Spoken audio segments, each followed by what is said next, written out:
नमस्कार दोस्तों, जय जोहार। मैं कौशल तिवारी और बिहनिया संझा में आपका स्वागत है। लगता है देश के प्रधानमंत्री नरेंद्र मोदी की मुसीबत थमने का नाम ही नहीं ले रही है।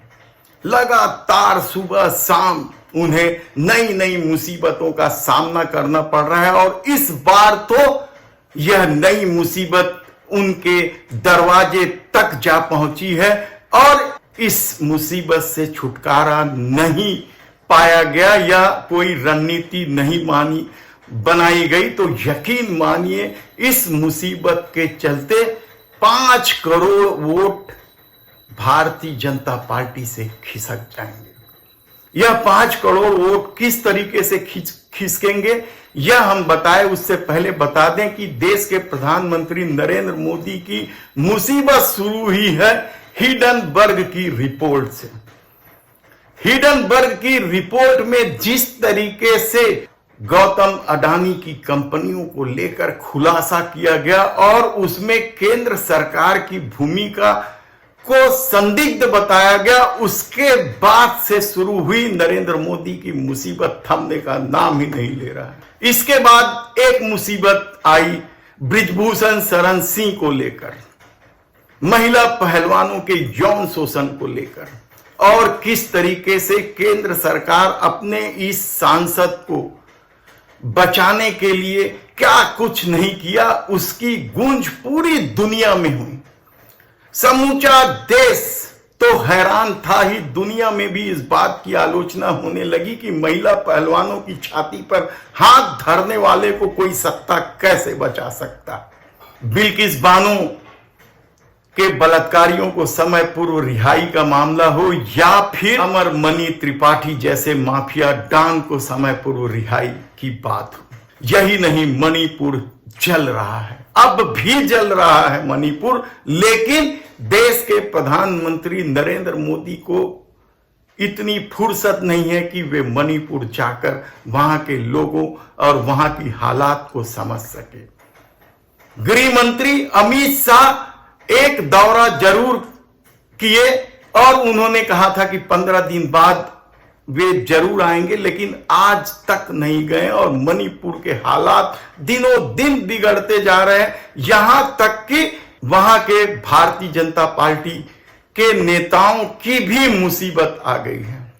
इसके अलावा भी कई तरह की मुसीबत आई और सबसे बड़ी मुसीबत इन दिनों जाति जनगणना और महिला आरक्षण बिल में ओबीसी का समावेश नहीं करने को लेकर है और इसे लेकर राहुल गांधी लगातार हमलावर है। ऐसी परिस्थिति में जब 5 राज्यों में होने वाले विधानसभा चुनाव के तमाम तरह के सर्वे भारतीय जनता पार्टी को सत्ता से बाहर यानी हार का रास्ता दिखा रही है, तब क्या देश के प्रधानमंत्री की चिंता और बढ़ गई है और वे सारे कामकाज छोड़कर इसी में लग गए हैं यकीनन। और इसी तरह की चिंता तो आरएसएस की भी है, उसकी भी नींद उड़ी हुई है और शायद यही वजह है कि जाति प्रथा अंग्रेजों की देन मानने वाले आरएसएस के लोग अब मोहन भागवत के अनुसार 2000 साल से पीड़ित प्रताड़ित लोग हैं, इसलिए उन्हें आरक्षण दिया जाना चाहिए, इस तरह की बात कह दी गई। यही नहीं, गौ मांस की भी वकालत कर दी। इस दौर में किस तरीके का खेल खेला जा रहा है सत्ता के लिए, टॉलरेंस को लेकर क्या कुछ नहीं हो रहा है। पूरी दुनिया थू थू कर रही है और संसद में भारतीय जनता पार्टी के नेता रमेश बिधूड़ी खुलेआम गाली गलौज कर रहे हैं और भारतीय जनता पार्टी उन्हें इनाम के स्वरूप राजस्थान के टोंक में प्रभारी भी बना देते हैं। यानी आप सोचिए कि किस तरीके का खेल देश के प्रधानमंत्री नरेंद्र मोदी कर रहे हैं। झूठ, अफवाह और नफरत के आसरे की जा रही राजनीति क्या अब अंतिम चरण पर आ गया है और देश की जनता क्या समझ गई है इन सब बातों को। मुसीबत तो महंगाई को लेकर भी है, लेकिन भारतीय जनता पार्टी इस बात को मानने को तैयार नहीं है कि इस देश के लोग महंगाई से त्रस्त हैं। भारतीय जनता पार्टी तो यह बात भी मानने को तैयार नहीं है कि इस देश के युवा बेरोजगारी के चलते आत्महत्या करने को मजबूर है, उनका भविष्य दांव पर लग गया है। लेकिन अब जो नई मुसीबत आई है वह भारतीय जनता पार्टी की चूल्हे हिलाने वाली। इस नई मुसीबत की वजह यह है कि कांग्रेस शासित राज्यों ने इसका समर्थन कर दिया है और भारतीय जनता पार्टी शासित राज्य अभी भी खामोश है।